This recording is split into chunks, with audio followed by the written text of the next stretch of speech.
TG Sicilia, le principali notizie di oggi. 2 porte stagne rimaste colpevolmente aperte. Potrebbe essere questa la ragione dell'affondamento nell'agosto scorso del Baiesan, investito da una tempesta al largo di Porticello. Ma per il New York Times i motivi sono altri. Crisi idrica e sprechi. Ad Agrigento, in attesa del rifacimento delle tubature colabrodo, l'acqua continua a perdersi lungo la strada, tra la rabbia e lo sconforto dei cittadini. Catania spara all'ex compagno violento della madre. Ricostruito il movente dell'agguato in via Balatelle una settimana fa. Un giovane di 22 anni arrestato per tentato omicidio. Folla alla Fiera dei Morti di Catania, 150 stand espongono i regali che secondo la tradizione i defunti portano ai più piccoli, presi d'assalto i dolci tradizionali. Palermo, dopo la chiusura per le pulizie, i cimiteri cittadini sono pronti per le visite ai defunti. Nuovi servizi agli utenti per garantire un afflusso regolare. A Catania piano straordinario di viabilità. In gita sull'Etna i turisti incivili adesso lasciano la firma pure sulle rocce del cratere dei Monti Silvestri. Calcio, stenta ancora il Catania contro la Turris, finisce 1-1. Cade ancora il Messina, superato in casa dalla Cavese. Palermo sempre discontinuo e domenica al Barbera arriva il Cittadella.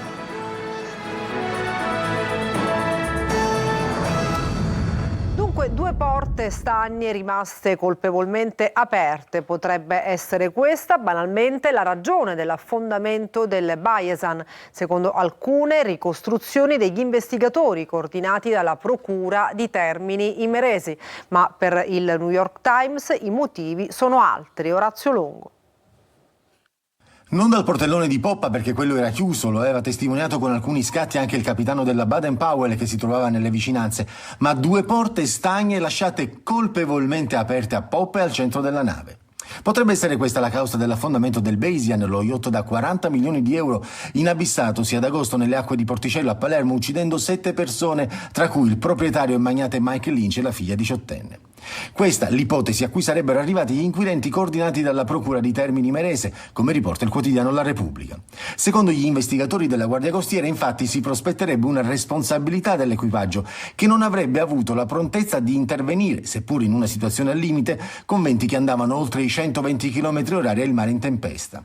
Da contraltare però a questa tesi c'è quella del quotidiano americano New York Times, che propone teorie basate su una potenziale instabilità della barca dovuta alla presenza del maxi albero voluto dal proprietario dell'epoca, il danese John Greenwood, nel 2008, l'albero più alto del mondo. La replica della società armatrice che rimanda al mittente ogni ipotesi della testata newyorkese, spiegando come l'articolo affermi concetti che definisce addirittura risibili dal punto di vista tecnico. Intanto i sommozzatori della Marina Militare sono tornati nel relitto del Baisian per recuperare altri reperti, mentre non è stato ancora ultimato il progetto del recupero della barca, che potrebbe avvenire senza che venga svuotata dei 18.000 litri di carburante che giacciono col veliero in fondo al mare. Ad Agrigento, crisi idrica senza fine. In attesa del rifacimento delle tubature colabrodo, l'acqua continua a perdersi in strada, tra rabbia e sconforto dei cittadini. Davide Sarto.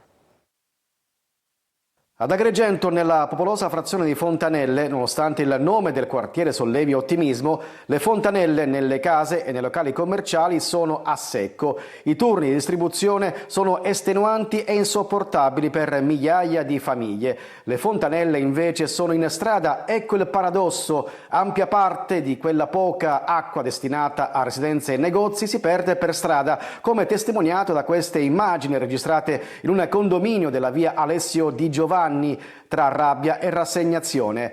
E sì, perché il problema è stato più volte segnalato ai cittadini, agli enti preposti, ma nessuno finora è intervenuto per tamponare l'emorragia d'acqua. Questa grossa perdita è stata segnalata e denunciata da ben 8 mesi. A documentare questo rubinetto che corre H24 per 3 giorni, 2-4 giorni di fila, dopodiché continua a perdere, cambia la portata. Tutto questo dal 17 marzo 2024. E mentre l'acqua si perde anche nel centro cittadino, come accade a Porta di Ponte, a 2 passi dalla via Atenea, il cosiddetto salotto buono della città, arriva pure la nota di Mare Amico che denuncia un altro spreco: 12 milioni di metri cubi di acqua pulita l'anno proveniente dai depuratori vengono gettati in mare anziché, afferma l'associazione, distribuirli agli agricoltori.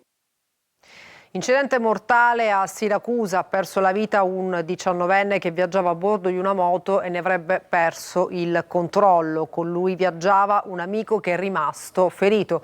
Un giovane di 22 anni alla guida della sua moto si è scontrato con un trattore vicino alla strada statale 188 a Corleone, morendo sul colpo.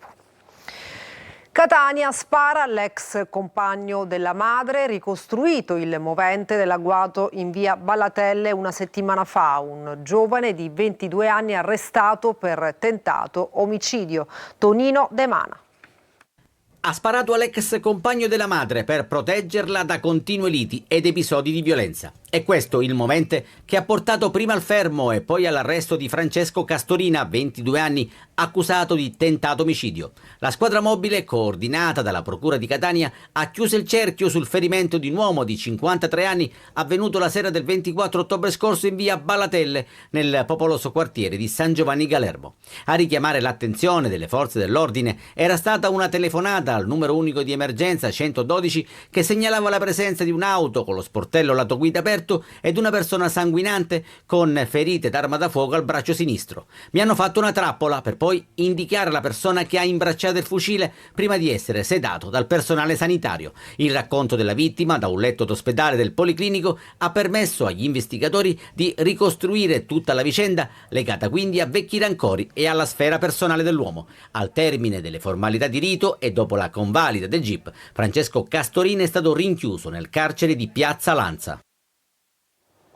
Primavera giornata di folla, la Fiera dei Morti allestita al parcheggio Fontanarossa di Catania. Siamo andati a vedere con Simona Mazzone.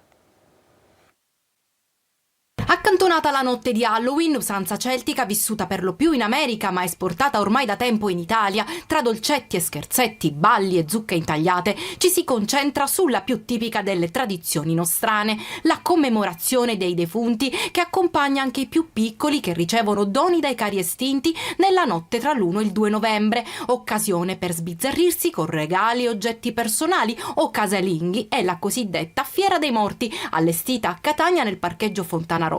Cosa porteranno i morti ai bambini questa notte? Un treno, giocattoli, cagnolini. Penso che qua stasera abbiamo finito uno stipendio. Tantissimi sacchetti, cosa ha comprato? Cose per la casa, qualche regalino per i bambini, qualcosa per il nostro cagnolino. Il cane non l'ha comprato qui? No, questo l'ho portato da casa. I commercianti lamentano che da quando è stata inaugurata la Fiera dei Morti è stata un po' sottotono. Oggi, primo giorno di vera affluenza. Per fortuna oggi il movimento si è ampliato rispetto agli altri giorni. E le festività natalizie sono più vicine di quanto si pensa, anche se il clima sembra dimostrare il contrario. Qui è già Natale? Sì, per noi sì, giustamente i morti già sono quasi finiti, ora si avvicina il coso natalizio per i regali. Tra un acquisto e l'altro immancabile una tappa tra i prodotti alimentari. Tutti questi sono i dolci tipici del periodo, quali sono i più venduti? I più venduti sono le rame, i totò, le ossa dei morti. Rompono un po' i denti? Sì, vabbè, ma è la caratteristica di questi biscotti. Qual è il prodotto più richiesto qui? L'anduia, siamo calabresi. Com'è? Buonissimo. State pensando a un panino imbottito? Sì. Tutto? Tutto. Tipica colazione autunnale? Autunnale direi di no, perché qua a Catania è sempre estate. La fiera rimarrà aperta fino al 4 novembre nei festivi dalle 9 a mezzanotte e nei giorni feriali dalle 9 alle 22:30. E all'insegna della tradizione, per il ponte di Ognissanti e la commemorazione dei defunti, migliaia di catanesi si stanno recando in visita alle tombe dei propri cari. Per fronteggiare il notevole afflusso verso il cimitero di Via Acquicelle, il Comune ha varato un piano straordinario di viabilità, con molte strade interdette al traffico. Il divieto vale per tutti i veicoli, eccetto i taxi. 4 auto del Comune sono state messe a disposizione per accompagnare i disabili, mentre la MTS, l'azienda dei trasporti pubblici, ha rafforzato i bus navetta interni e le frequenze delle corse dirette, con l'aggiunta di altre linee, con percorsi speciali. Il cimitero, ricordiamo, rimarrà aperto dalle 7 alle 17. E parliamo dei cimiteri di Palermo. Dopo alcuni giorni di chiusura per le pulizie, riaperti in ordine in vista delle migliaia di visite ai defunti oggi e domani. Servizi agli utenti per garantire un afflusso regolare e senza intoppi. Marco Gullà. Bagni chimici, navette gratuite per il trasporto degli utenti e presidi medici con ambulanza sul posto. I cimiteri palermitani da stamattina hanno un nuovo look in vista della festa di Ognissanti e per la giornata della commemorazione dei defunti in programma domani. Obiettivo quello di garantire un servizio efficiente. Abbiamo macchinine che possono accompagnare le persone anziane, montascale per accedere alle aree meno facili, abbiamo comprato una spazzatrice, abbiamo comprato tutta una serie di attrezzature che ci consente di tenere il cimitero pulito con meno personale. Da ieri e fino a domenica ai rotoli sarà presente inoltre un'autobotte con rubinetti bassi messa a disposizione dalla città metropolitana. L'affluenza maggiore è prevista ovviamente per domani e parallelamente ci saranno anche variazioni alla viabilità in tutti i cimiteri del capoluogo che resteranno aperti in questi giorni dalle 8 alle 18, ultimo ingresso alle 17. Nuova tragedia sul lavoro nel catanese, un falegname di Belpasso scivola e perde la vita. Lo sdegno della CGIL, è necessario investire sui dispositivi di sicurezza personali. Intanto sale a 5 il numero delle vittime nella provincia etnea dall'inizio dell'anno. Emanuela Corsi. Ogni volta che accadono questi episodi ci arrabbiamo e addoloriamo moltissimo pensando alla perdita del singolo lavoratore e alle conseguenze sulla sua famiglia. La provincia di Catania piange una nuova vittima sul lavoro, la quinta dall'inizio dell'anno. Rosario Tripi, falegname di 60 anni, ieri pomeriggio stava lavorando nella sua ditta di pianotavola in via Pio La Torre. Secondo le prime ricostruzioni, l'uomo, per evitare che alcuni pannelli di legno gli cadessero addosso, sarebbe scivolato battendo violentemente la testa. Un colpo che si è rivelato fatale. A nulla infatti sono valsi tentativi di rianimarlo da parte dei soccorritori del 118. Per quanto ci riguarda non esistono incidenti sul lavoro impossibili da evitare. Da anni come CGIL ma come organizzazioni sindacali ripetiamo che è necessario investire non solo sulle condizioni di sicurezza generale nei luoghi di lavoro ma anche sui dispositivi di sicurezza individuale.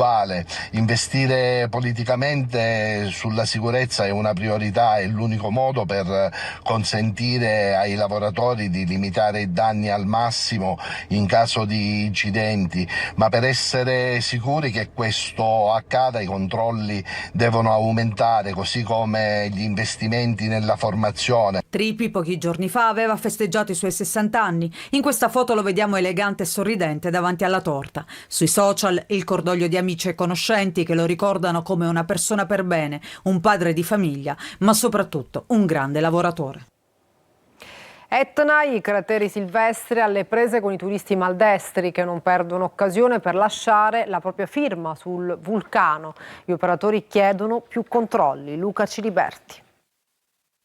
La voglia di lasciare una firma, un segno del proprio passaggio, ovunque, spesso non curanti del gesto. Già, perché in Italia è facile che i turisti spesso inconsapevolmente danneggino, deturpino o rovinino non solo i monumenti ma anche gli ambienti e i paesaggi naturalistici. È il caso dei crateri silvestri a quota 1920 metri sull'Etna. L'ultimo caso riguarda un gruppo di visitatori che ha pensato bene di utilizzare maldestramente la pietra lavica per lasciare la propria firma. Cuori, iniziali e l'immancabile fotografia, come se fossero in spiaggia. Eppure quella porzione di territorio del Parco dell'Etna è patrimonio naturale dell'UNESCO, dunque va tutelato con maggiore attenzione. Lo sa bene chi quotidianamente ci vive e ci lavora. Spostare, modificare o anche solo prendere porzioni di quel territorio lavico da usare come souvenir da portare a casa o ad amici e parenti è severamente vietato. Eppure questi gesti non sono isolati. Ecco perché la funivia dell'Etna chiede alle istituzioni più controlli e un presidio permanente per scoraggiare ed educare i visitatori che ogni giorno numerosissimi vengono ad ammirare la bellezza e la magnificenza del vulcano.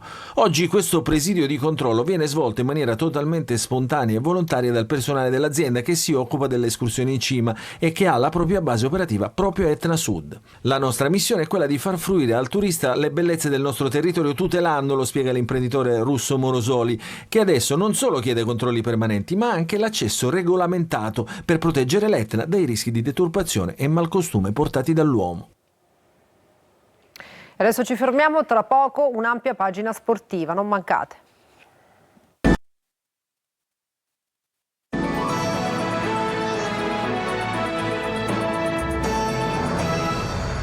Bentornati al TG Sicilia, adesso il calcio. Il Catania non va oltre il pareggio in casa della Turris dopo il vantaggio di Inglese. Guglielmotti si fa espellere, i campani pareggiano, squadra con tante assenze in vista del derby col Messina. Marco Carli. Il destino in pochi giri di lancette. Il Catania, dopo essere passato in vantaggio con il quinto gol stagionale di Inglese ed aver indirizzato in avvio di ripresa una partita difficile, decide di complicarsi la vita. Anche nella notte di Halloween, come era successo con il Latina, i rossazzurri subiscono lo scherzetto, anzi se lo autoinfliggono. Guglielmotti, protagonista poco prima del cross per la rete di Inglese, si fa ammonire 2 volte nel giro di pochi secondi e viene espulso. E la partita, che aveva avuto una piega positiva per il Catania, cambia decisamente registro. L'espulsione un pochettino ha cambiato le cose. Ho fatto entrare Stoppa per dare un pochettino di coraggio in più, per giocare un pochettino più alti, dare l'impressione alla Turris che volevamo fargli male una volta conquistata la palla. Non ci siamo riusciti. Dopo una pressione costante, la Turris trova la rete del pari con Ekuban e nel finale il Catania si salva con Adamonis in uscita su Nocerino e con Montalto che salva sulla linea su tiro di Bolì. Una prestazione generale su cui influisce di sicuro l'espulsione, ma che non era stata certo brillante neppure nel primo tempo, quando il Catania non è stato mai in grado di innescare il proprio attacco. Poteva fare molto di più, però per l'atteggiamento, per quello che hanno dato i ragazzi, per l'impegno, è stata una partita positiva fino all'espulsione di Guglielmotti. E adesso la partita col Messina, a cui i rossazzurri arriveranno senza Quaini e Guglielmotti squalificati fra gli infortunati, da verificare il possibile rientro di D'Andrea. Notte di guerriglia nei pressi di un autogrill in Calabria sulla A2 tra ultras del Catania e quelli della Cavese. Intorno alle 3 nel Cosentino i 2 gruppi hanno bloccato l'autostrada in entrambi i sensi di marcia e si sono affrontati a volto coperto, armati di bastoni e spranghe, con lancio di pietre, bottiglie e petardi che ha generato il caos. Alcuni automobilisti hanno cercato di allontanarsi per evitare di venire coinvolti negli incidenti. Le forze dell'ordine sono intervenute per disperdere i facinorosi. Negli scontri sono rimasti feriti tifosi di entrambe le squadre. Seconda sconfitta consecutiva per il Messina, battuto ieri sera al Franco Scoglio dalla Cavese con il punteggio di 3-1. I giallorossi, terzultimi in classifica, perdono anche l'imbattibilità interna. Sentiamo. Ai 6 gol dell'Avellino se ne aggiungono 3 della Cavese nello spareggio salvezza che equivale a mezza sentenza. Il Messina terzultimo in crisi irreversibile, mentre i campani salutano la zona play-out. Nel primo tempo meglio i padroni di casa, Cavese protagonista a senso unico nella ripresa. Giallorossi in vantaggio al 20° con Petrungaro, la cui torsione aerea è vincente sul traversone di Lia. La svolta in 2 minuti, Luciani al 38° sfiora il raddoppio di testa e al minuto 40 pareggio della Cavese con Diop e deviazione decisiva di Marino che spiazza Krapicas. Il Messina, sfortunato nell'episodio, crolla con i suoi giovani e nel secondo tempo i campani hanno un altro passo. Modica cambia 3 pedine e il Messina si sbilancia. Gli ospiti ringraziano e passano all'incasso perché la difesa sbanda più del solito. L'1-2 al 16° è firmato da Fella, con assist addirittura del portiere Boffelli e la difesa avversaria fuori posizione in blocco. La scena si ripete dopo 4 minuti e il nuovo entrato Vigliotti blinda la prima vittoria in trasferta della Cavese, mentre il Messina, rimasto in 10 per l'espulsione di Marino, perde anche l'imbattibilità interna. Palermo alla ricerca della continuità, rosanero che non riescono a inanellare 2 vittorie consecutive da 8 mesi. Domenica al Barbera arriva il Cittadella. Marco Gullà. Ogni qualvolta che il Palermo deve compiere il cosiddetto salto di qualità non ci riesce. È successo di nuovo nel match di Mantova di mercoledì scorso. Una vittoria avrebbe permesso ai rosanero di avvicinarsi ai piani alti, ma la formazione di Dionisi non è riuscita a graffiare, portando a casa un solo punto al termine di una partita noiosa e con rare emozioni. Domenica il Palermo torna al Barbera, arriva il Cittadella che nel turno infrasettimanale ha bloccato la Sampdoria. Storicamente è una squadra ostica, se guardiamo la classifica facciamo un errore perché il Cittadella è una squadra che ha sempre ottenuto obiettivi importanti con le squadre che ha costruito, quindi dobbiamo recuperare energie e preparare al meglio la prossima partita perché, come hai detto tu, veniamo da 3 risultati utili e dobbiamo continuare. Manca la continuità. Sono passati addirittura 9 mesi dall'ultima volta che il Palermo è riuscito a vincere 2 partite consecutive in Serie B. A febbraio 2024 i rosanero guidati da Corini riuscirono a battere il Bari, la Feralpi Salò e il Como, centrando addirittura 9 punti in 3 partite. Domenica contro il Cittadella dovrebbe tornare tra i convocati Brunori, assente già da 2 gare. E per questa edizione del TG Sicilia è tutto, grazie per averci seguito e buona serata.